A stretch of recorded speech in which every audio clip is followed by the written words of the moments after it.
You know, sometimes the hardest part about making these videos, especially in a week filled with nothing but losses, is coming up with a good opening bit, something that's going to grab attention, because sometimes you're just not feeling. What fresh hell is this?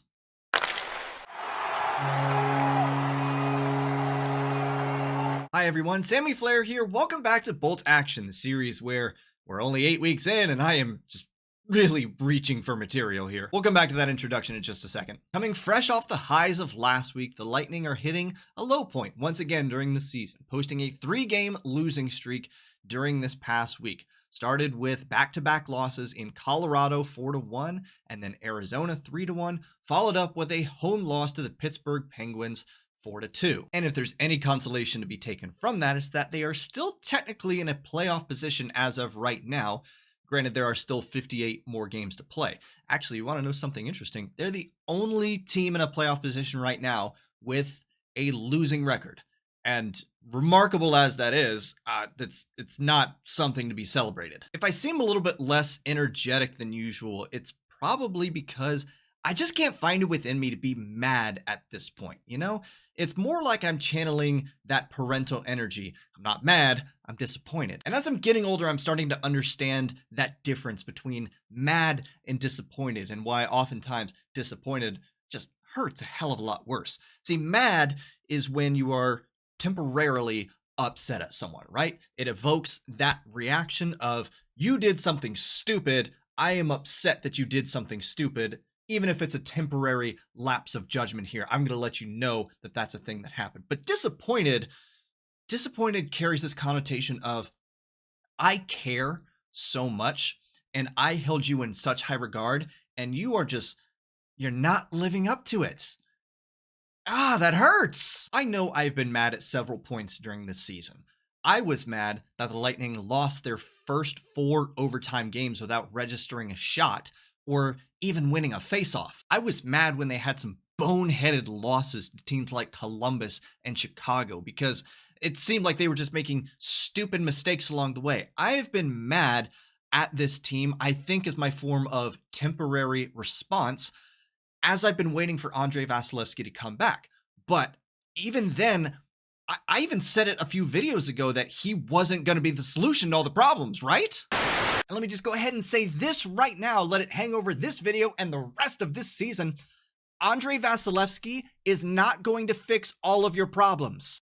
Yeah, that was me. I said that. But I'm disappointed because as I sit here and record this video, in light of the first 24 games that have been played this season, I wonder if the mistakes, if the issues, if everything that I've been complaining about for the last 7 weeks isn't just temporary lapses of judgment, and it's more just who the team kind of is right now. And as I sit back and examine the last 7 weeks and all of the things that I've had to say about this team during that time frame, there's one quote that comes to mind for me, and it's from the great philosopher Dr. Ian Malcolm from Jurassic Park.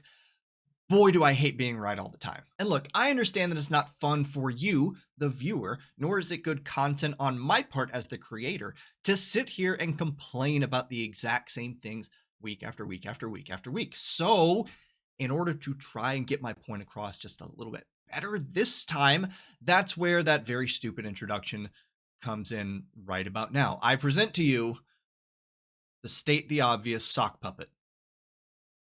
Because, I don't know, I'm stupid.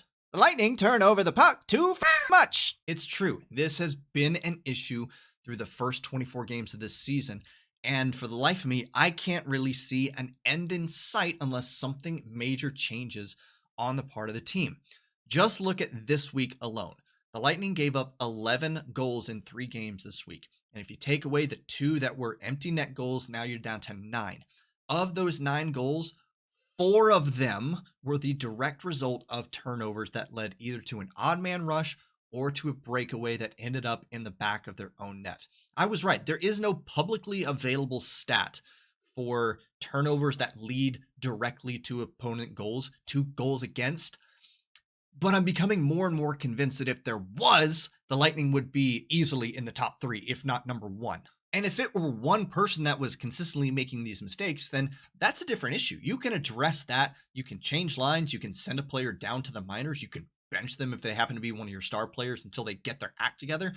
But It's everybody right now. There's not a person on this team that is not guilty in some form or fashion of making these just stupid decisions on the ice that lead to turnovers that lead directly to goals. And I think what's most frustrating about the turnover problem is that it's not a skill issue. It's not a mechanics issue. It's not a fundamentals issue. It has nothing to do with their technical skill on the ice. It's all here. It's all in the decision-making process. And I know it's a fast game. You have split seconds to make decisions, but you are the best of the best. You are the best hockey players in the world. Quite literally, for some of you that are competing for trophies, individual achievements year after year, and you just, what, have brain fart? Problem number 2. The Lightning don't play all 60 minutes. Not everything can be communicated through statistics, right? Sometimes you just need the eye test. You need to be able to see what's going on to get a sense of how the game is actually being played. Now it's kind of twofold because there are some stats here that do tell you a little bit of the story. For instance, from a shooting and scoring metric perspective, the first period is the Lightning's best period night in and night out. They come out swinging, they're aggressive, they press, they put a lot of shots on goal, and they get a lot of goals in the first period. However, they have a nasty habit of being pushed back into their own zone for the second period. They are getting severely outshot, and to their credit, they're still on the positive side of the goal differential in the second period, meaning if they are up, let's say, I don't know, 2-0 after the first period, there's a good chance that that lead is going to be cut down to 1 or maybe 2 by the end of the second period. And the third period response is the one that is the most damning in my opinion here, because they typically come out swinging once again, they apply offensive zone pressure, but I think they start panicking in the third period, and that's where they start making all these poor decisions. After all, they're a -5 in the goal differential in the third period alone, and an additional -4 in overtime. And I think you can see this evidenced by the Pittsburgh game the other night. Just look at the shots on goal throughout the course of the game. First period, Lightning come out firing, 17-5.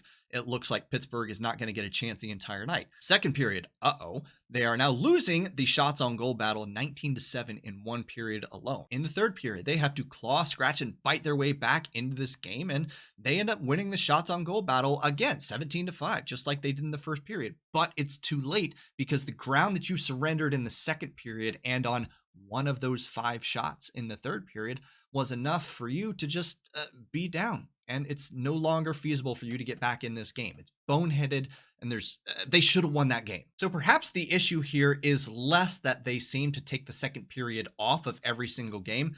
Don't get me wrong, that is definitely an issue and it needs to be addressed.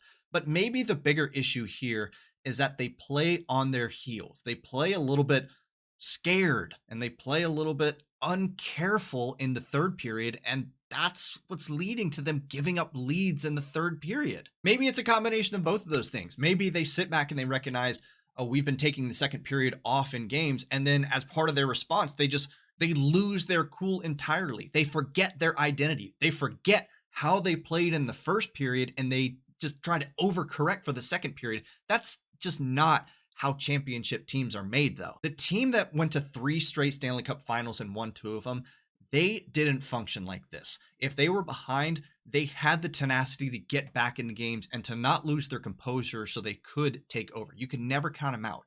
If they were ahead in games, they knew how to lock it down. They knew how to play to win versus how to play to not lose.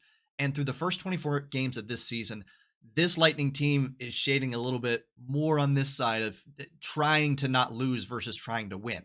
Problem number 3. The Lightning play defense in front of their goaltender. This is one that I'm still kind of mulling over at the moment because it seems to me that the reason the Lightning are getting scored on most of the time is the result of those first 2 issues over there. Yes, poor defensive structure and poor defensive play is kind of wrapped up in both of those things, but it's kind of a chicken and egg situation with the turnovers, right?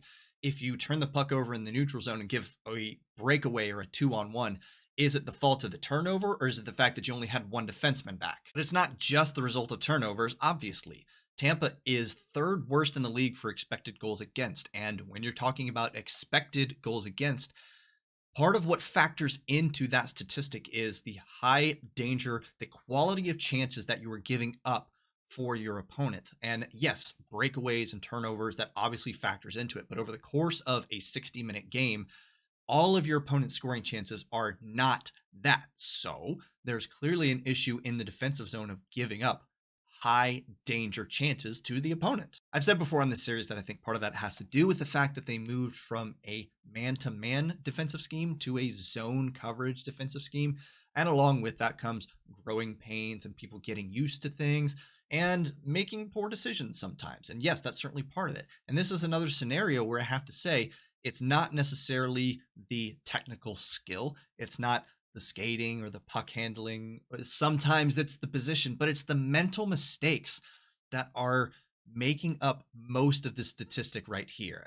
Again, I can't prove that statistically, but just watch the team and tell me that's not the case. And because of the culmination of these three ongoing issues, the players that I feel the worst for throughout this season are the goalies. I know I've kind of said that before, and I'm a goalie apologist, but it's kind of on full display right now. For any of you out there that play the NHL games on PlayStation or Xbox or whatever it is you play them on, and particularly if you play in the World of Chell mode, where you're playing online with other real people, you recognize that the goalies get most of the blame most of the time.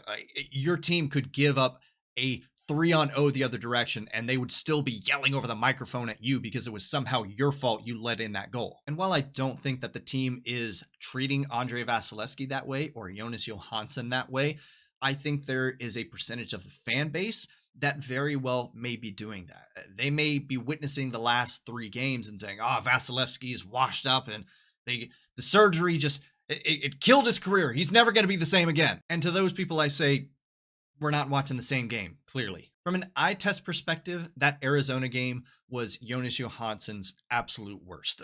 I think most, if not all, of the goals he gave up, I was kind of scratching my head and just going, oh, JoJo, you can't be doing that. The Colorado game with Vasilevskiy and net, I get it a little bit more. You're in a hostile environment. You are on the road playing a very difficult opponent in the Avalanche, a team that looks like it could be a legitimate Stanley Cup contender if they keep up this pace of play that they have through the first quarter of the season.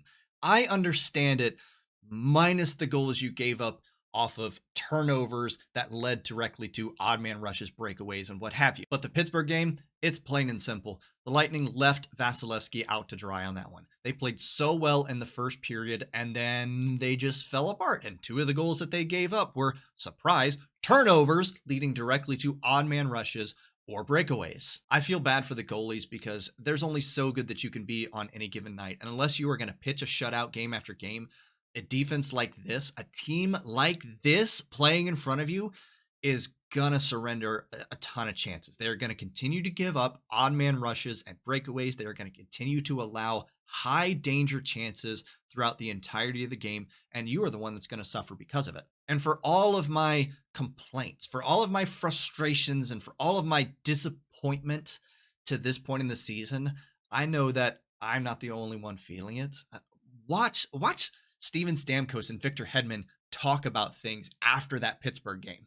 The frustrating part is I think our game as an overall is better than what it was at the beginning of the year, and we're not seeing any results, so that can lead to frustration. It's not a work ethic issue. It's not a systems issue. I think we've improved in those areas. It's just certain times in games where we can make maybe a safer play, and sometimes you get bailed out.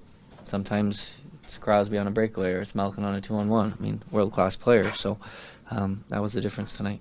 Mistakes is going to happen in the game, but, when you give up breakaways, 2-on-1s, good players are going to score. So, just be a little bit better with the puck, but you're going to go through ups and downs in a season. We know that. So, it would be more worrisome if we did these mistakes and, was kind of pushed back the whole game. But I don't think that's how it is. I think we've, come a long way since the beginning of the season, but not just getting the results and, just mistakes end up in our nets, and, we just got to improve on that and, keep playing the way we are in most areas of the game. They know it. It's obvious to them. If it's obvious to the players, it's obvious to the coaching staff, it's obvious to the trainers, it's obvious to the broadcasters, the pundits, the management, it's obvious to everybody, and yet they can't get it together. If you are a super young team, like the Montreal Canadiens, I think some of these mistakes are expected. When you're younger, you're going to make more younger, less experienced mistakes along the way. It just happens. No matter where you are, what profession you work in, what sport you play, the newer you are, the more prone you are to mistakes. I would understand that if that were the case. I would understand it more if the Lightning were just a bad team, or if I want to be a little bit nicer about how I phrase it, if they were a rebuilding team.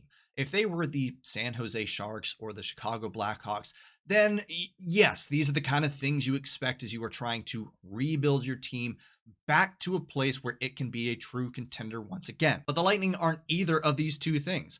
I know that they've lost a lot of players since those 2 cup runs. I think last I checked it was a dozen or more. I understand that personnel is going to look different year in and year out. Watch the games and tell me that this isn't a team that is filled to the brim with talent, making dumb mistakes. Just how it is. And for all the rumors that I see flying around that, oh, the Lightning might be in on this player over here, they might go and try to trade for this guy. Look, the mistakes that they're making, as I've said, they are discipline mistakes. They are mental mistakes. They are not mechanical mistakes. They are not player skill mistakes. Bringing on someone or some players is not going to fix that. If it's a team mindset and these are team mistakes being made, you can go out and get the best defenseman in the league, and it's probably not going to make that much of a difference. You can go out and get the best scoring forward in the league, and it's probably not going to make that much of a difference, right? Mistakes are what they are.